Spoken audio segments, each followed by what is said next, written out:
Ready.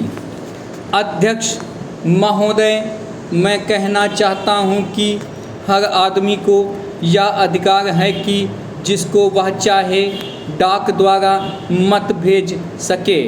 ऐसा तो नहीं है कि सभी मत किसी एक अधिकारी के सामने ही इकट्ठा करके भेजे जाते हैं। जहां तक इस बिल का संबंध है वह ठीक है, वह प्रारंभ में ही आना चाहिए था और मैं इसका समर्थन करता हूं। मैं इस सदन के माननीय सदस्यों से भी निवेदन करता हूं कि इस बिल को पास कर दिया जाए।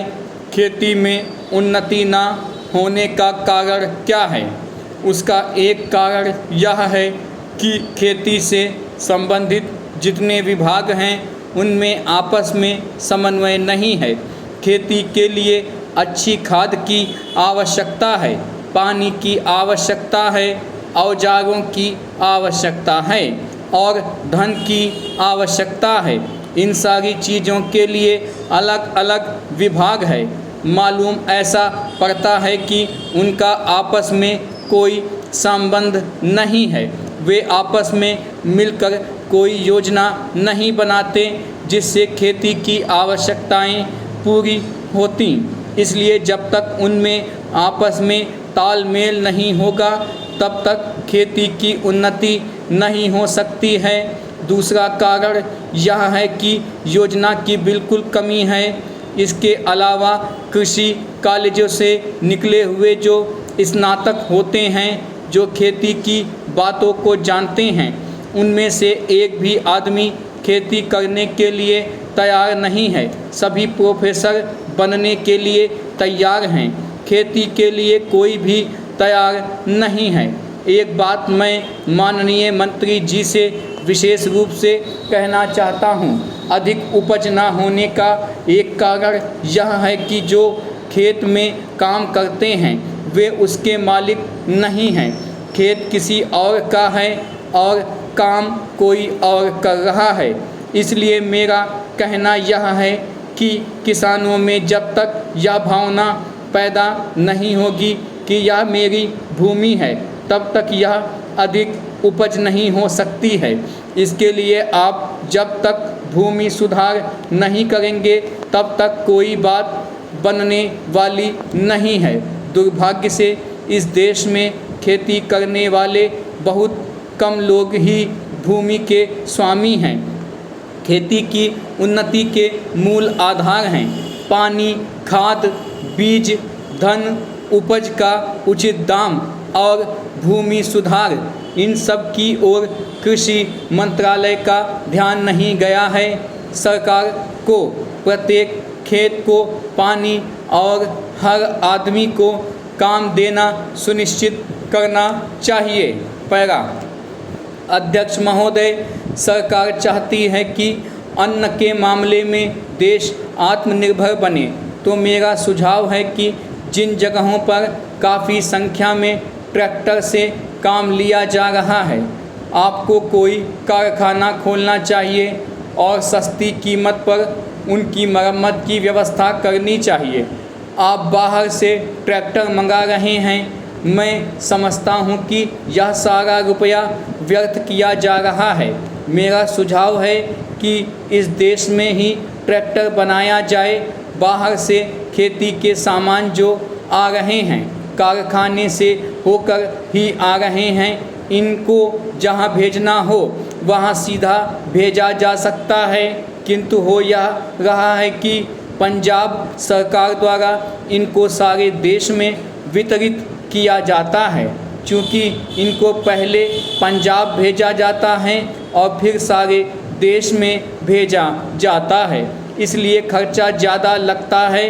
खर्चा कम करने के लिए, लागत कीमत कम करने के लिए यह आवश्यक है कि इनको सीधे भेजा जाए।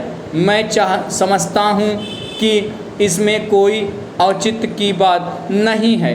इस पर भी आपको विचार करना चाहिए। आपको किसानों की सहायता करनी चाहिए। उनकी हिम्मत आप ना तोड़ें। हमें चाहिए कि उनको हम सस्ते दामों पर खाद दें, बिजली दें, बीज दें और पानी भी दें। लेकिन ऐसा ना करके हम देख रहे हैं कि हर चीज़ के दाम बढ़ाए जा रहे हैं। नलकूप पर आप कर लगा रहे हैं, उनको बिजली नहीं मिल रही है। इस ओर आपका ध्यान जाना चाहिए। वास्तव में आप कृषि की उन्नति चाहते हैं तो सिंचाई और बिजली का काफ़ी इंतज़ाम होना चाहिए। जब तक सिंचाई और बिजली का इंतज़ाम नहीं होगा तब तक खेती की उन्नति नहीं हो सकती। अब तक सिंचाई और बिजली तो एक मंत्री के हाथ में है, लेकिन कृषि दूसरे मंत्री के हाथ में है। ऐसा नहीं होना चाहिए। सिंचाई, बिजली और कृषि अगर किसी एक मंत्री के हाथ में हो तो खेती की उन्नति का काम सरलता से हो सकता है। मेरा निवेदन है कि इस ओर भी आपका ध्यान जाना चाहिए। समाजवादी समाज की रचना की बात बहुत कही जा रही है। गरीबी को दूर करके हम सबको बराबर लाना चाहते हैं, लेकिन देश में गरीबी आज भी बढ़ती जा रही है। मैं यह नहीं कहना चाहता हूँ कि हमारे देश में सरकार ने कुछ नहीं किया है। पैरा अध्यक्ष महोदय, बहुत कुछ किया है, लेकिन महंगाई बढ़ती जाती है और इस कारण से जो देश की खेती की या किसानों की उन्नति हुई भी है वह महंगाई के कारण समाप्त हो गई है। तो ऐसी स्थिति में अगर हम किसान को अन्न की, उसके पैदावार की कीमत अधिक नहीं देंगे तो हमारे देश का कल्याण नहीं हो सकता है। मैं कोई यह नई बात नहीं कह रहा हूँ। पहले अमेरिका में यही किया गया, जब वहाँ पर खाद्य समस्या के कारण लोग परेशान थे। हमारे यहाँ भी उसी से कल्याण होगा। हम देख रहे हैं कि सरकार के प्रयत्नों के परिणाम भी अच्छे निकलने लगे हैं, लेकिन दुख इस बात का है कि इस वर्ष सर्दी के मौसम में वर्षा नहीं हुई।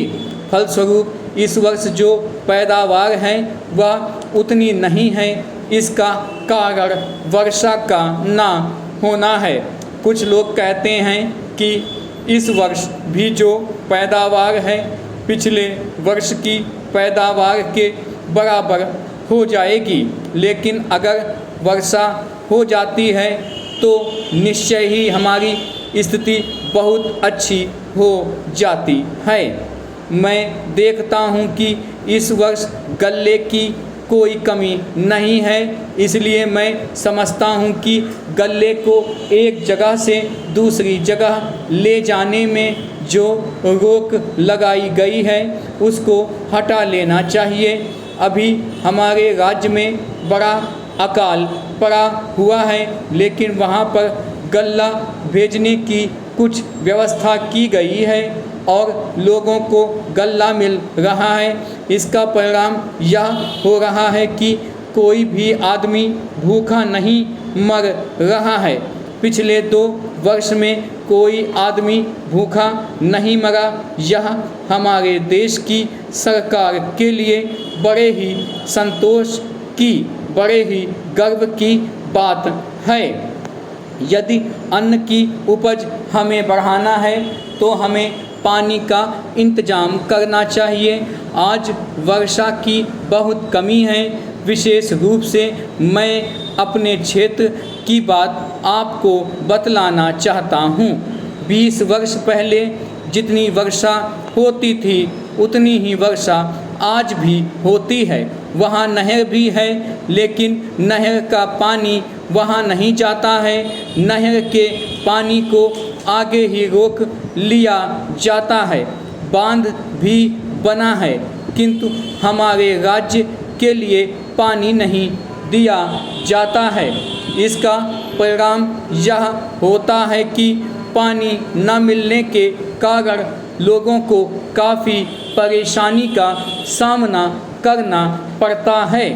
कुछ लोगों ने नलकूप भी लगा लिए हैं, जिससे लाभ हुआ है।